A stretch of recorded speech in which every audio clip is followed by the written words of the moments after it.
Ripley, I want to ask you a question. Parker, yeah. You'll get whatever's coming to you. What Parker was really asking is, what's scarier than space? Well, Alien has the answer. Because space isn't just cold, dark, and lonely. It's also crawling with acid-pumping, face-hugging monsters that want to kiss you. But Alien isn't just about a scary monster in space. Nah. It's about Ripley, the officer who goes from following the rules to becoming the ultimate survivor. And how her journey embodies what horror is really about. The instinctual need to live. Let's get into it. Use your imagination for a minute, or two. You are Ripley, a space cadet working in the 6-star cluster for the Sith Lord. Oh, wait, that's the wrong story. You're actually a warrant officer with a serious knack for following rules and protocols, which makes no sense because this is a horror. But you see where we're going with this, right? Oh, and you have a strong desire to keep your crew safe as well. Yeah, this isn't boding well for you. It looks like a warning. You're also living on board this huge towing vessel called the Nostromo, our haunted house. I kind of want to say noodles every time I say that, but I'll refrain from doing so. And one more thing. This mysterious transmission shows up, and that introduces the scent, greed. Your crew takes the bait to investigate this disturbance because they don't want to miss out on those sweet shares. Can you blame them? On penalty of total forfeiture of shares. Yeah, we're going in. Imagine having 1% of Amazon or Apple. Totally worth embodying a killer alien for. Okay, so move with me. Need. After Keen gets smooshed on by a face hugger, I wonder why they call it that. I feel like it's cuddling the face, therefore it's a face cuddler, but I digress. The crew wants him back on the ship, but they should know that you're a sensible, level-headed person who was led by your desires to keep them safe by not letting them on the ship. We're clean, let us in. Wait a minute. By the way, this is also where we meet the monster. At least a version of it. And it's only a matter of time before this thing starts wreaking havoc. So, you go to get what you want, keeping the crew safe by denying Keen access to the ship. No. Good move, Ripley. But it's a horror, so of course, Ash overrides your command and essentially lets the monster in. Now you're in a new situation that presents various obstacles that put your crew and ship at risk. The very opposite of what you want. Like this face cuddler choking Keen and spewing acid blood all over your shiny metal floors. 3 floors down, to be precise. That's some serious acid power. Oh, and this. Wait for it. Sorry, I never quite get used to that. Welcome to the Nostromo, baby alien, where Ripley's Fair can be your playground. Am I the only one that thinks baby xenomorphs look like Jolly Ranchers? No? You don't see it?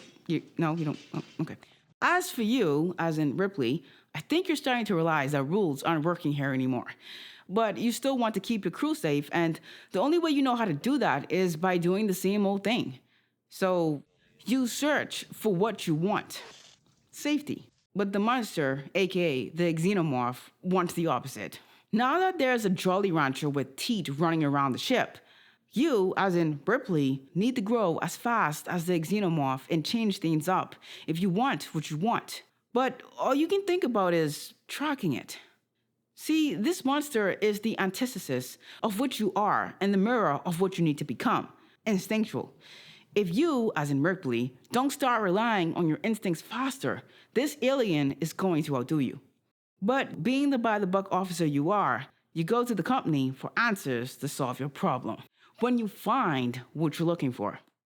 The awful truth behind this whole situation. It was all a setup. You and your crew were the expendables. No Arnold Schwarzenegger required. Giving you the confirmation that there are no protocols that can save you. To complicate this revelation comes Ash, who's secretly an android that's been plotting against you this entire time. And if you just followed your instincts, you could have seen this coming. It's here that you realize if you're going to survive, you have to become someone who can. So what do? You take what you want. This is it. At least so you think.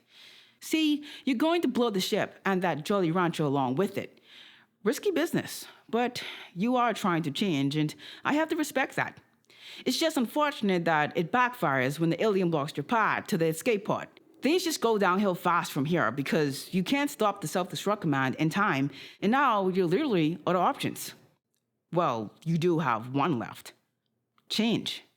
That requires you to face the monster head on and embrace the primal instinct to survive. Ugh, sounds scary. Exactly. So you return to get what you want.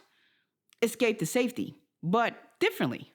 This time, you're willing to kill the monster to do it. With a flamethrower in one hand and an orange cat in the other, you're becoming something new.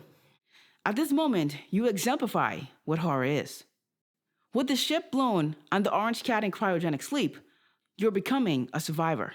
The final battle begins, where you prove to us and yourself that you deserve to live. Now, having defeated the monster, now there's a Jolly Rancher floating out there somewhere in space, you have completed your change. Congratulations on becoming the ultimate survivor. A stark contrast from you on the Nostromo to you now. This is Ripley, last survivor of the Nostromo. Signing off. In Alien, it's not just the monster or the setting that haunts us. It's the way the film makes us feel Ripley's fear, determination, and ultimate triumph. This isn't just a horror movie because it's got a scary monster or a creepy spaceship. It's a horror because it's about survival, about how a character like Ripley has to change, has to evolve if she's going to make it out alive. Ripley's journey from rule follower to survivor is what makes Alien so terrifying, because it shows us that in the end, the real battle isn't against the monster, it's against ourselves. In horror, it's often the characters who can adapt, who can embrace their instincts, that make it out alive. And that is what makes Alien a true horror classic.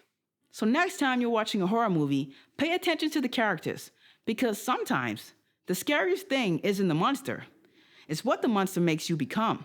Thanks for watching, and remember, don't let anyone bring alien eggs on board your spaceship. Bad things can happen.